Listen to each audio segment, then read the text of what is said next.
Hello everyone, welcome back to our channel. ఈరోజు నేను Apollo fish fry ఎలా తయారు చేసుకోవాలో టేస్టీగా నేను ఇప్పుడు చూపిస్తాను.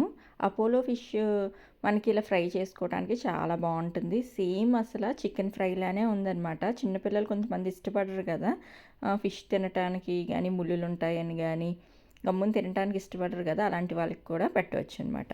దీంట్లో మనం ఉప్పు, అలాగే 2 స్పూన్స్ అయితే కారం వేసాను, అలాగే పసుపు, ధనియాల పౌడర్ ఒక 2 స్పూన్స్ యాడ్ చేశాను.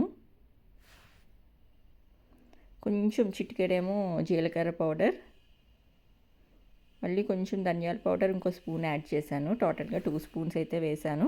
అలాగే మసాలా పౌడర్ కూడా వేసుకోవాలన్నమాట. 1/4 వేసాను మసాలా పౌడరు. అండ్ అలాగే ఒక స్పూన్ పెరుగు కూడా వేసుకోవాలి. తర్వాత ఒక చెక్క నిమ్మరసం కూడా ఇలాగా స్క్వీజ్ చేసుకోవాలి.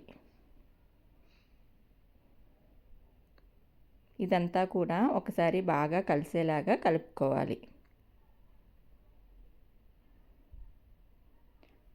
మొత్తం ఇలా కలిసేలాగా కలుపుకొని ఒక హాఫ్ అన్ అవర్ పాటు ఇలాగ మ్యారినేట్ చేసి పెట్టుకోవాలన్నమాట. ఇలా పెట్టుకోవటం వల్ల ఏంటంటే బాగా మొత్తం అంతా కూడా ముక్కలకి బాగా ఉప్పు, కారం, మసాలాలు అన్నవి బాగా అబ్జర్వ్ చేసుకుంటుంది. తర్వాత లాస్ట్లో ఆయిల్ కూడా, కుకింగ్ ఆయిల్ కూడా లాస్ట్లో కొంచెం యాడ్ చేయాలి. 1 స్పూన్ ఆయిల్ కూడా వేసుకోవాలి. వేసుకున్న తర్వాత ఒకసారి కలుపుకోవాలి.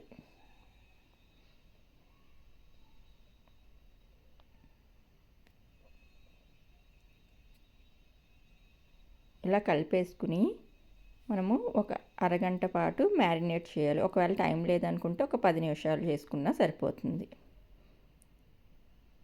ఇప్పుడు మనము కడాయి పెట్టేసుకుని హాఫ్ అన్ అవర్ అది అయిపోయిన తర్వాత ఇలా కడాయి పెట్టుకుని ప్యాన్ పెట్టేసుకుని ఆయిల్ వేసుకుని దాంట్లో కరివేపాకు, అలాగే పచ్చిమిర్చి కూడా వేసుకోవాలి.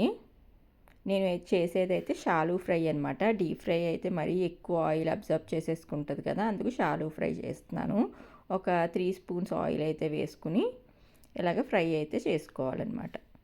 ఇందాక మనము మ్యారినేట్ చేసిన ఉన్నది కదండి ఫిష్ పీసెస్ అన్నీ కూడా, అవి కూడా మనము ఆయిల్లో వేసేసుకుని ఇప్పుడు ఫ్రై చేసుకోవాలన్నమాట. ఇది మొత్తం హాఫ్ అన్ అవర్ అయితే మ్యారినేట్ చేయడానికి పడుతుంది. మొత్తం అదంతా మిగతా ప్రాసెస్ అంతా కూడా ఒక 15 మినిట్స్లో అయిపోతుంది. చాలా ఈజీ అండి, చాలా ఈజీగా ఉడికిపోతుంది మనకి ఫిష్ అనేది. చూసారు కదా, చాలా బాగుంది కదా. ఇలాగ మనకి గోల్డెన్ బ్రౌన్ కలర్ వచ్చేదాకా ఫ్రై అవనివ్వాలి. అప్పుడు టేస్ట్ అయితే బాగుంటుంది అనమాట. కొంచెం అడుగంటినట్టుగా ఉంటుంది చూసారా, అలాగా అవ్వాలి. అలాగైతే టేస్ట్ అయితే బాగుంటుంది. మనం కావాలంటే ఫుడ్ కలర్ కూడా యాడ్ చేసుకోవచ్చు. ఫుడ్ కలర్ మంచిది కాదు కదా హెల్త్కి అని చెప్పి నేనైతే వేయలేదనమాట. ఓకే ఫ్రెండ్స్, అంతే.